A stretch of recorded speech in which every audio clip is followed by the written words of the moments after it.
and welcome back to my channel. Today I am going to be talking about something that's coming up. It's coming pretty soon and pretty much everyone needs to learn how to do this, or everyone needs to learn these. It's your language oral, guys. When you're watching this, it's probably going to be first week in March, and so orals are coming up like at Christmas time, I think. No, not Christmas time. What am I talking about? Like April slash May. Anytime between those times, I think you can do your orals. So they're coming up pretty quickly, guys. You've got like less than a month, or no, you've got over a month to learn them, I'd say. But I have some tips here, some methods that may work, may not work. Some that work for me, some didn't work for me, but may work for you. That if they didn't work for me, doesn't mean they're not going to work for you. And if they did work for me, doesn't mean it's going to work for you. That kind of thing. Everyone's really different. Language orals are really hard. They're probably, I would say, the hardest part of any language exam. So let's get started now. If I look down, it's because I have my notes down here. If I look this way, it's because I think the camera's up here, because the camera used to be literally there, but now it's here. So I need to remember to look at the camera. Anyway, so yeah, there are various different methods. So basically I'm just going to go through them all and say, yes, I think this is a good method. No, I don't think this is a good method, and why. And if it worked for me, and if it didn't work for me, and how I did it. But I'm pretty sure I've done pretty much all these methods at some point in my language oral learning experience. Let's go. Okay, so the first method I'm going to be talking about is probably one of the most common. It's reading and reading and reading and reading it over and over and over again. Now, I don't think this method is very effective. That's what I'm going to say. As in, I'm not convinced that it's the best way to learn, if you know what I mean. I'm not convinced. Oh, I'm moving, sorry. I'm not convinced that sorry, I was looking at the wrong place anyway. I'm not convinced that reading and reading will get it fully into your head. However, I did use this at the start of my learning process. What I would do is I would take pictures with my phone, and I would, have them in my gallery, and I'd look over them like on the way to school, on long journeys, like not for the whole time obviously, because no, I'm not that sad, but like for some of the journey, I'd read over them, I'd get it in my head, I'd see the whole thing as a whole. My question or my answer pages, I obviously typed them up, and then it would be like the question in bold with the answer underneath. Some of the questions got very long. This is German, I did, by the way. I think I had a question with like maybe 400 words in it. I'm not entirely sure, but I think there was over 10,000 words at the end of it for all of my oral questions combined. Obviously you don't have to learn them all for your exam, but yeah, there were loads of oral questions that I had just like done. But yeah, so I don't think it's the best method because it's not very active. It's kind of you just there sitting like, yeah, yeah, I think I know that one. Yeah, it's not a very active method. It's more of a passive method, and passive methods of any kind of revision do not work as well as active forms of any kind of revision. So like reading is never really the best way. However, sometimes it can be pretty good, but it's good to like familiarize yourself but not really learn. So on to then the second method. I'm going to hate myself while editing this because I'm not being like method 2. Yeah, if I was doing that, it's easier for me to edit, but I'm not, so yeah. So number 2, writing.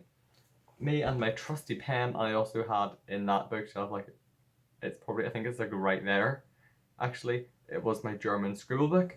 Basically it was just a notebook I had that I would write oral answers down or practice my vocab for vocab tests.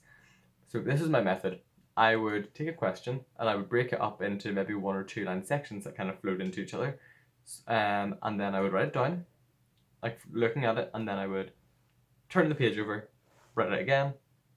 If I remembered it, then write it again. If I didn't remember it, I'd relook, check, see what I didn't know, and do it again. And I continued that process until I had a full question learned.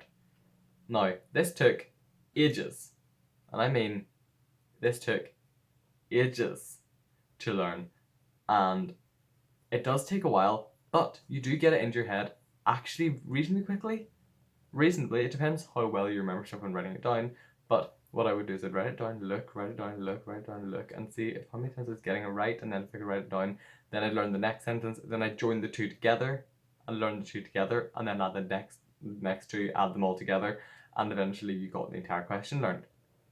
Now this is a very good method, I think. It's a method I used to learn pretty much all my orals and pretty much all my English essays that you had to write, you know, when you're the ones you have to memorize and just like hash out in the exam, which I think is stupid. My parents think it's stupid, but teachers and CA is like, well, this is our course, this is kind of what you have to do.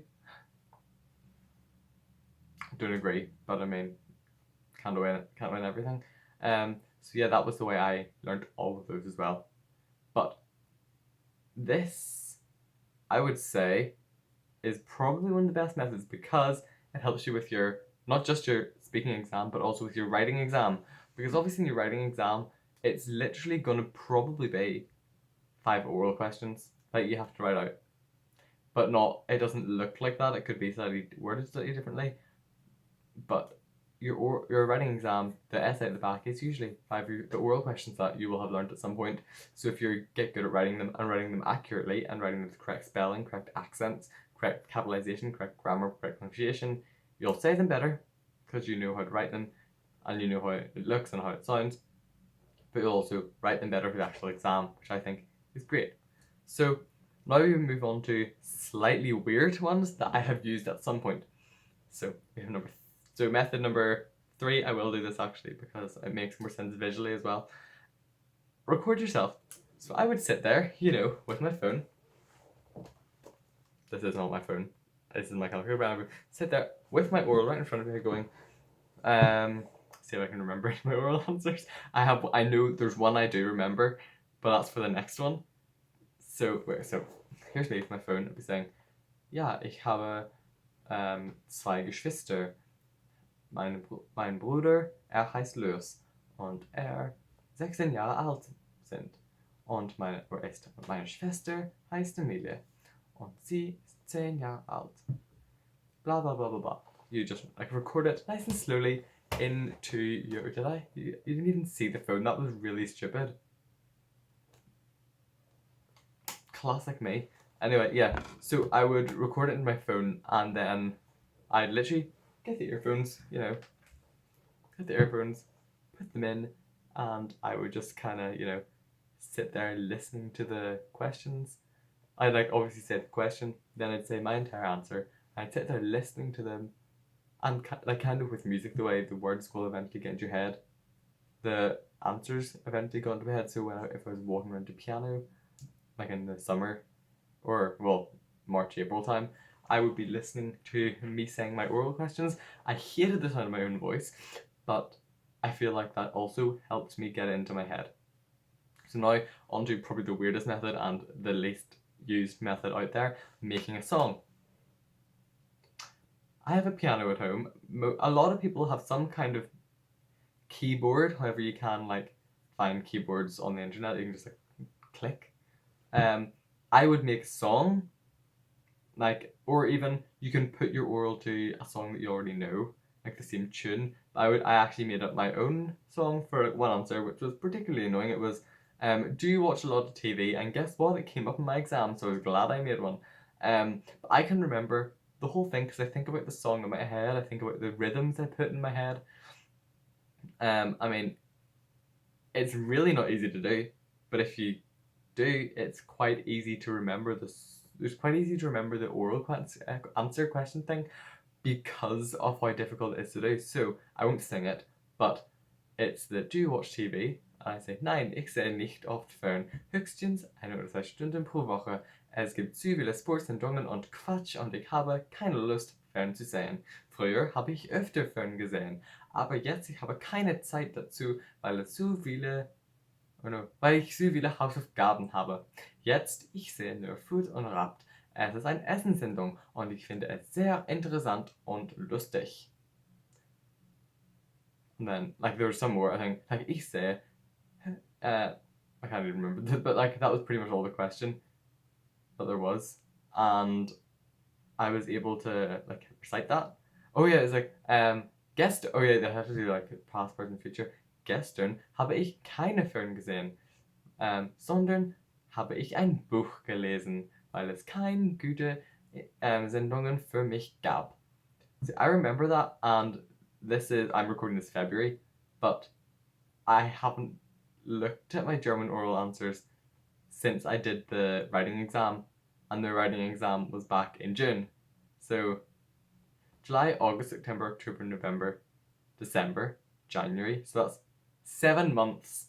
I can still remember that one answer. Now, obviously, you don't need to know them in 7 months, but that singing method must kind of work at some point. Making a song out of it must kind of work if I can remember it 7 months later, and that's the only one I made a song to. Because it was really annoying, and I think I was being tested on that one in my January exam, or my June exam of the year before, which is when I made the song. Yeah. So now on to, why do I have 4 down here twice? On to number 5, or 4 as I said it. Get someone to help you. So I would occasionally sit there with my mum or dad, and I would say that they'd ask me the question. This is like before you fully learnt it, so I'd start saying the answer. If it got stuck, they'd follow along. If it got stuck, they would give me prompts. They would like say the word, and that could possibly lead you on to the next bit. And it kind of all helps just for the learning process. So I think that's a great way to. It is active because you have to prove to someone else that you can do it, so you do feel kind of accountable to them. And you're like, yes, I need to show you that I know this. Or you can do it with your brothers and sisters if they care enough or have time. I probably will do that with my sister anyway, at some point, but you know, yeah. But they can give you hints if you get lost. It's kind of a good method just to like help with that. And finally, number 6. Foreign sign language 6. We have get tested by someone. So this is the final stage. Make yourself a mock exam with your parents. You know, you go in, they'll ask you some random questions. You have to try and answer them, but do this quite often. I would maybe have done it twice a day, but with maybe different questions. Or like this is in the summer, obviously. Well, it's summer months, so it's warm outside. So I would be like outside, like I'd be just like sunbathing or whatever, and I would be asking me oral answers, and I'd be like saying them back. Good method, you know, I could be like doing anything outside, and you can be doing anything, and someone could be you could be eating your food, you could be watching TV, and someone's answering. Right, oral answer, let's go. Here, how often do you watch TV, or do you normally go to the cinema? And you'll answer the question. So yeah. You can also try other active recall methods, like using flashcards with question and then answer, but I'd say that would work more for shorter answers, not like massively long ones that I had in some. Not saying that my answers were longer, but I'm just saying that in German, you don't actually have as many questions as you do in French or Spanish, as far as I know, but you have longer answers.